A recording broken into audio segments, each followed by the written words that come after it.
正在我家楼下。 My God, I came downstairs to pick up a package and I felt like I'd entered a no man's land. Where are all the people in this city?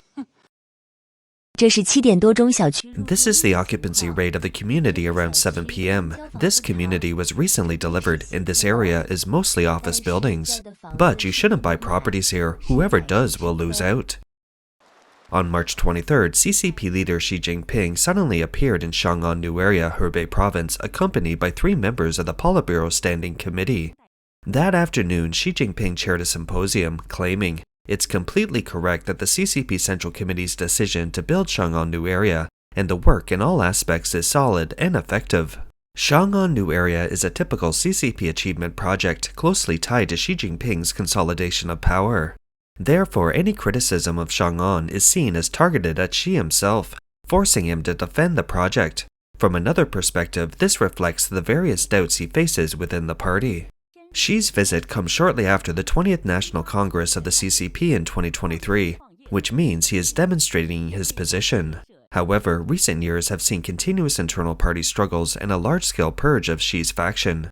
In January of this year, a fierce power struggle erupted between Xi and Zhang Yushai, ultimately resulting in Zhang's removal, sparking discontent within the party and the military.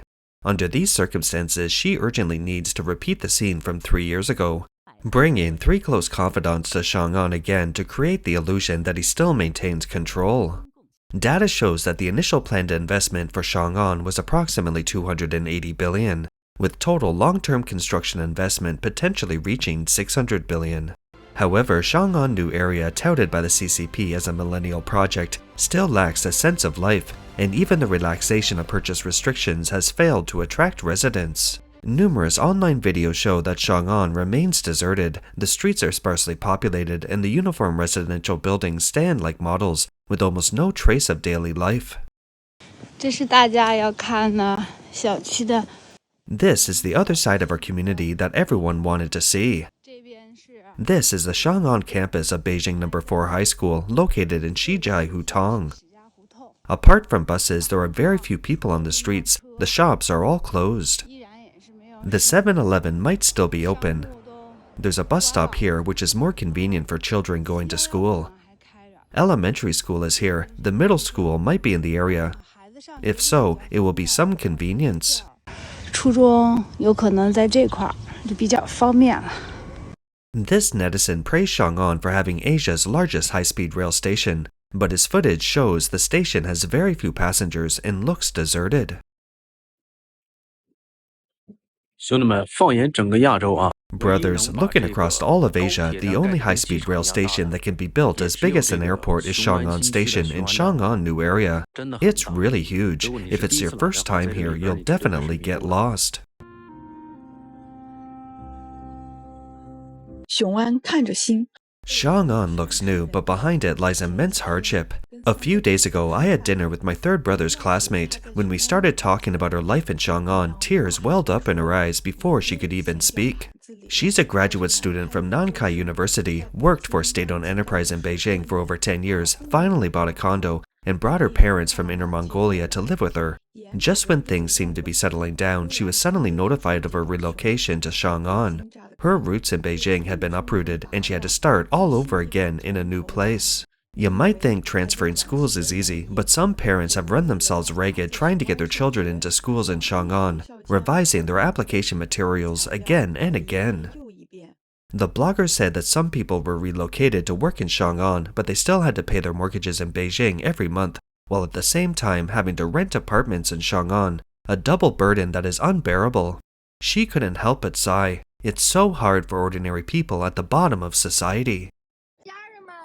Fans, it's so hard to find a job in Xiong'an. I just graduated this year and I saw online that Xiong'an's development looked amazing, so I packed my bags and came here. Wow, I rented an apartment and $140 was gone. I figured I should hurry up and find a job, so I sent out resumes. After a long time, all I got were cleaning jobs, sales assistant jobs, or jobs needing a master's degree in state-owned enterprises, or even civil service jobs. What am I supposed to do, fans? 这让我可咋整，家人们？ The blogger said she finally found a job that seemed reasonable and the interview went smoothly, but when she asked about the salary, it was only $500 and only 1 day off a week. She was stunned. After thinking about it, she decided to take the job while continuing to look for new opportunities. She discovered that job postings in Xiong'an New Area are either for basic positions like waiters or civil servants roles, making the overall job market seem rather limited. The blogger frankly admitted that she increasingly felt that life there was too exhausting and even began to consider returning to her hometown. She couldn't help but wonder who was actually doing all these so-called good jobs. You say you want to earn some hard-earned money in Xiong'an? It's incredibly difficult. The real economy has faced immense pressure in recent years, coupled with the impact of e-commerce, causing many people to avoid Xiong'an. Xiong'an has first-tier city housing prices and consumption levels, yet it's a third-tier city with fourth-tier wages. Besides stagnant wages, prices have been constantly rising, and jobs are hard to find. The average person's salary is generally less than $600 to $700. The key is that the income is low. Why is it so hard for ordinary people to find a job and earn some money? Tell me, have you ever thought about leaving Xiong'an? Guys, I went to this offline job fair in Xiong'an today. If I hadn't gone, I wouldn't know what a wasted trip is. Everyone knows that salaries in Hebei are already notoriously low, but in Xiong'an they are even lower, basically only around $500 to $600. One position even offered a salary of $300. Some of the positions being recruited this time are things like vegetable washer, cold dish preparer, kitchen helper, cashier, and kitchen operator. I printed several copies of my resume for this job fair, but I didn't even use all the ones I had left over from last time. I was excited at first, but the more I looked, the more disheartened I became. After walking around the whole fair, I felt completely disheartened. I only submitted 2 or 3 resumes the entire time. In Xiong'an, is your salary enough to live on? Enough to get married? What are the pain points of Xiong'an? Not enough money? What is the current situation for most people in Xiong'an? Some live off the interest of their house demolition compensation. Some earn $600 to $700 a month, which is not enough to support a family. Even though they own several properties, only a small percentage are willing to spend money on food and drink. That's the situation. They thought getting married first, settling down before starting a career. But after inquiring, they found out the bride price is $43,000. Young people are scared away from getting married.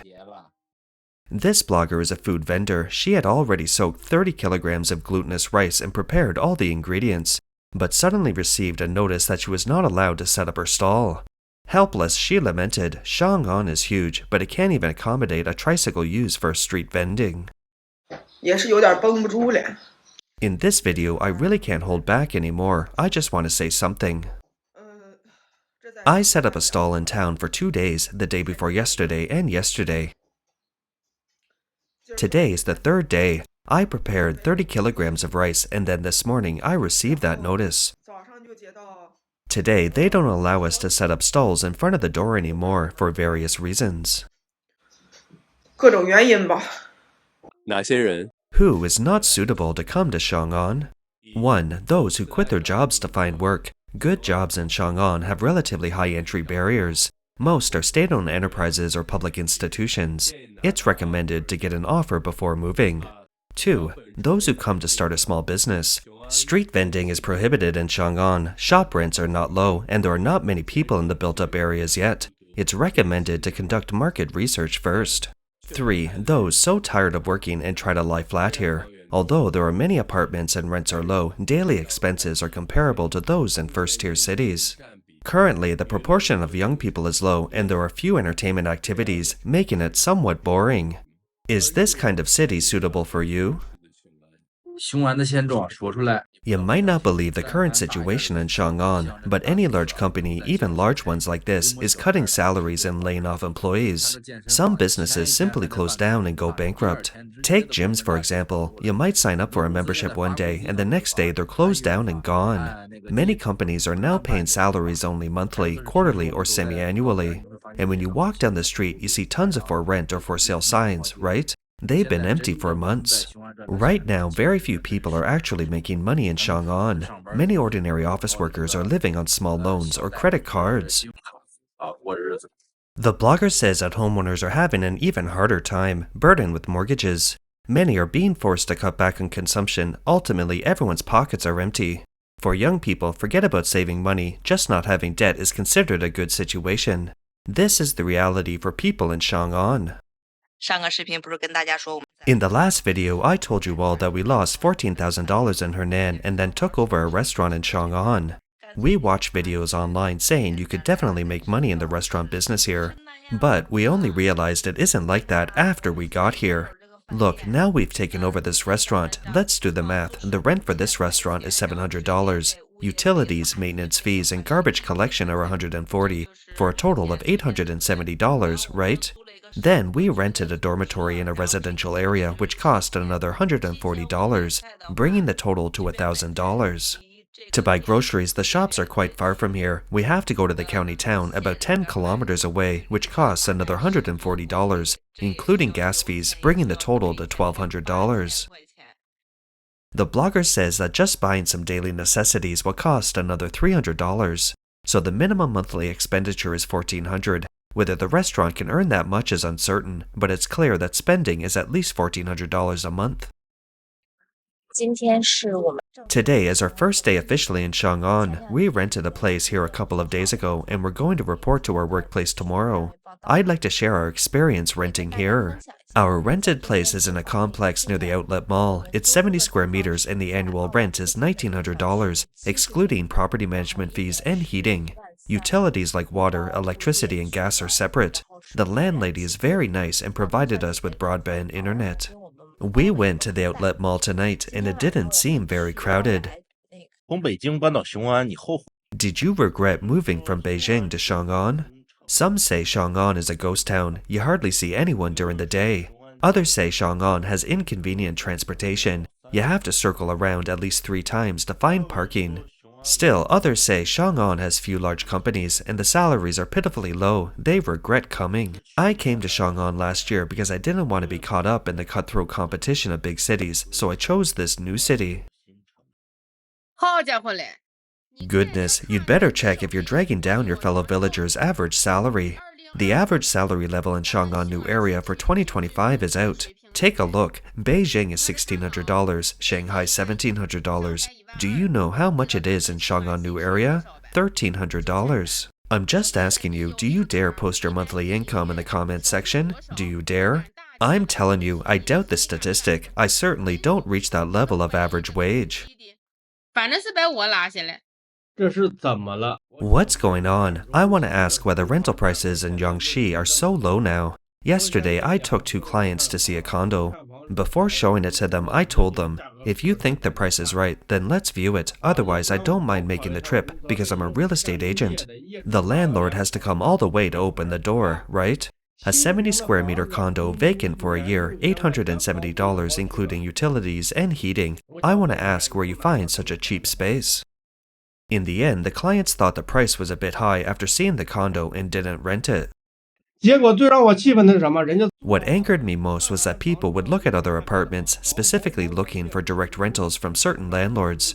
Guess what? $700 including utilities and heating. You can't blame the tenants for looking for cheap apartments. These landlords really do exist. The blogger lamented that apartments in Xiong'an are indeed cheap, probably because there are so few people and so few renters, hence the low prices.